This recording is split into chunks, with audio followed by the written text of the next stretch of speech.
கர்த்தர் உன் பக்கத்துல நின்றுட்டு இருக்கிறாரு. அவருடைய வல்லமை உன் பக்கத்துல நிக்குது. உன் பிரச்சனையை தீர்க்கத்தக்க வல்லமை உனக்கு அருகில் இருக்கிறது.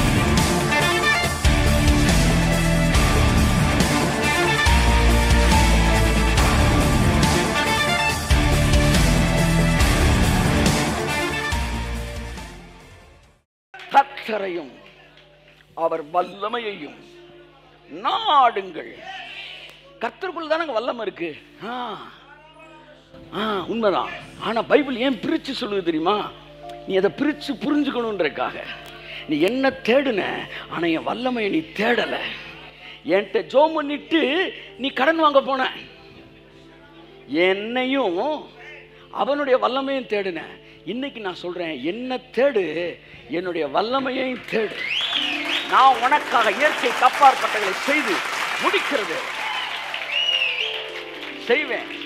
நாடு நாடு நாடுனா அப்ரோச் பண்ணு. சொல்லுங்க, தேடு இல்ல, நாடு. சொல்லுங்க, அப்ரோச். Ask for help. அவர்கிட்ட கேட்டா அவர் ரிலீஸ் பண்ணுவாராம். ஆச்சா, ரெஸ்லிங் எத்தனை பேர் பார்த்துருக்கிறீங்க? ரெஸ்லிங்கில் ஒருத்தன் என்ன செய்கிறாங்க? அடிக்கிறாங்க. அடிச்சோன்னு ஒருத்தன் அடி வாங்கிட்டே இருக்கிறான். இவனால் எந்திரிக்க முடியல. முன்னாடி ஒரு சும்மா அடித்து தூக்கி போட்டு நொறுக்கி ஏதோ ஒன்று அடித்து நொறுக்கிட்டு இருக்கேன். சும்மாவா இல்லை அந்த பாடி பில்டர்ஸ், இந்த ராக் மாதிரி ஆட்கள். இப்போ பக்கத்தில் ஒருத்தர் இப்படி கையை நீட்டிகிட்டே இருப்பான் பாருங்க. இவன் யாருன்னா இவனோட ஆள். இந்த அடி வாங்கினவன் இந்த பக்கத்தில் இருக்கார் பார்த்தீங்களா, அவர் கையை அப்படி என்ன செய்யணும்? தட்டணும். நான் ஒரு நாள் கூட பார்த்தேன் இல்லை, ரொம்ப அங்கங்கே கிளிப்பிங்ஸ் மாதிரி பார்த்துருக்கேன்.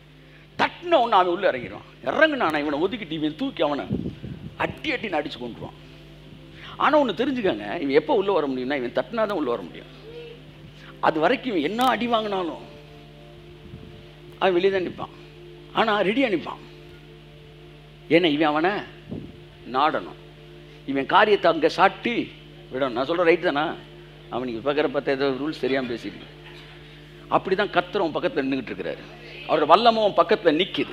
உன் பிரச்சனையை தீர்க்கத்தக்க வல்லமை உனக்கு அருகில் இருக்கிறது. வியாதிப்பட்டவருடைய படுக்கையின் அருகிலே கர்த்தருடைய வல்லமை நிற்கிறது. He needs a medium to connect the person on God's power. God wants you to be a medium in between him and to the world. இந்த உலகத்திற்கும் அவருக்கும் இடையிலே ஒரு மீடியம், ஒரு தொடர்பு சாதனம் அவருக்கு தேவைப்படுகிறது. கர்த்தருடைய ஆவியானவர் சொல்லுகிறார், நீதான் அந்த தொடர்பு சாதனம். உன் மூலமாய் இந்த உலகத்திலே இந்த வல்லமை நான் கட்டவிழ்க்க போகிறேன். நீதான் இந்த தொடர்பு சாதனம். ஆமென்.